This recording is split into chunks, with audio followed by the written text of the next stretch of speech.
నా పేరు మధు. నేను సింగపూర్ నుంచి వచ్చాను. అయితే మా ఇంట్లో ఎటువంటి మంచి కార్యక్రమం జరిగినా ఇక్కడ ఈయన గిరిగారు చేసే మంచి పనుల్లో ఇదొకటి. సో ఇటువంటి మంచి కార్యక్రమం అందరం కలిపి ఇలాగా మా ఇంట్లో ప్రతి ఈవెంట్కి మేము చేస్తున్నందుకు నాకు చాలా సంతోషంగా ఉంది. ఇలాగే ఇక్కడ లేని వాళ్ళకి, ఎంతోమంది అనాథలకి ఆశ్రయం కల్పించి ఇటువంటి ఈ ప్లేస్ని ఎంతకాలం నుంచో ఇలా రన్ చేస్తూ ఒక ఈవెంట్గా ప్రతి ఈవెంట్ని కూడా విజయవంతంగా ఇలాగ వాళ్ళకి ఫుడ్ సర్వ్ చేసి ఆయనకి తోచిన సాయం చేస్తున్నందుకు మాకు కూడా చాలా సంతోషంగా ఉంది. ఈరోజు మా బాబు పుట్టినరోజు. సో అందుకని చెప్పేసి నేను సింగపూర్ నుంచి రావడం జరిగింది. నేను ఇక్కడికి వచ్చి వీళ్ళ ముందు మా బాబు యొక్క పుట్టినరోజు చేసుకుంటున్నందుకు నాకు చాలా హ్యాపీగా ఉంది. ఈరోజు మా అబ్బాయి పుట్టినరోజు సందర్భంగా మేము మొదటిగా ఆకాశానికి డొనేట్ చేస్తాము. నాకు చాలా సంతోషంగా ఉంది ప్రతి ఈవెంట్ ఇలా జరుపుకోవడం. సో థ్యాంక్స్ టు మాతృదేవ అనాథాశ్రమం. సో అందరికీ నమస్కారం అండి. నేను మీ గట్టుగిరి, మాతృదేవోభవ అనాథాశ్రమం.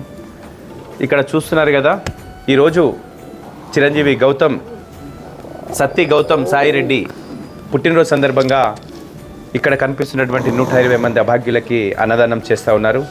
సో ఈరోజు ఒక స్పెషల్ ఏంటంటే, ఈరోజు వారి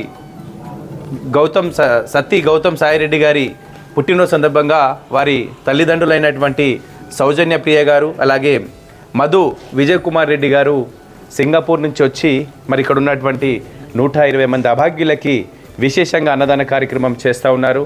సో ఇక్కడికి వచ్చి ఈ యొక్క కార్యక్రమం చేస్తున్నటువంటి మరి ఇక్కడ ఉన్నటువంటి వారందరికీ కూడా ప్రత్యేకంగా ధన్యవాదాలు తెలియజేసుకుంటూ, అలాగే మరి గౌతమ్ ఇలాంటి పుట్టినరోజులు మరెన్నో జరుపుకోవాలని, సదా ఆ భగవంతుడు నిండు నూరేళ్ళు ప్రసాదించాలని, అలాగే ఆయన ఆరోగ్యం కూడా మంచిగా కుదుట పడాలని, ఆ భగవంతుడు నిండు నూరేళ్ళు ప్రసాదించి ఎంతో ఉన్నత స్థాయికి ఎదిగించాలని సాక్షాత్తు ఆ పరమేశ్వరుని కోరుకుంటున్నాము. అలాగే మరి ఇక్కడ ఉన్నటువంటి 120 మంది అభాగ్యుల ద్వారా పుట్టినరోజు శుభాకాంక్షలు, మరి మా యొక్క మానసిక వికలాంగుల ద్వారా చప్పట్లతో పుట్టినరోజు శుభాకాంక్షలు కూడా తెలియజేసుకుంటున్నాము.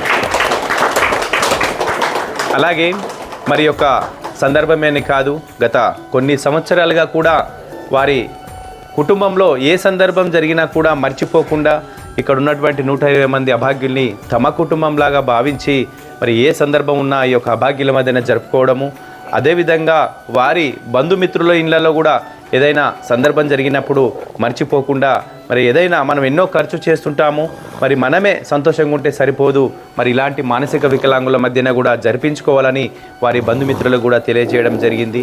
అలాగా మరి మనకు ప్రతి నెలలో ఏదో ఒక సందర్భం మరి మధు గారి ద్వారా వస్తూ ఉంటుంది. మరి మధు గారికి, అలాగే సౌజన్య పియ గారికి, అలాగే వారి బంధుమిత్రులందరికీ కూడా నేను ప్రత్యేకంగా ధన్యవాదాలు తెలియజేసుకుంటూ, ఇంకా ఎవరైనా ఇలాంటి సేవా కార్యక్రమాలు చేయాలనుకుంటే మరి ఇక్కడ కనిపిస్తున్నటువంటి మానసిక వికలాంగుల మధ్యన మీ పుట్టినరోజులు, పెళ్లి రోజులు, ఏదైనా సందర్భం ఉన్నప్పుడు మరి మనం ఎన్నో ఖర్చు చేస్తుంటాం కదా, వీళ్ళు కూడా మన కుటుంబంలాగా భావించి మీ వంతు సహాయ సహకారాలు అందిస్తారని తెలియజేసుకుంటూ, మీ మాతృదేవోభవ అనాథాశ్రమం.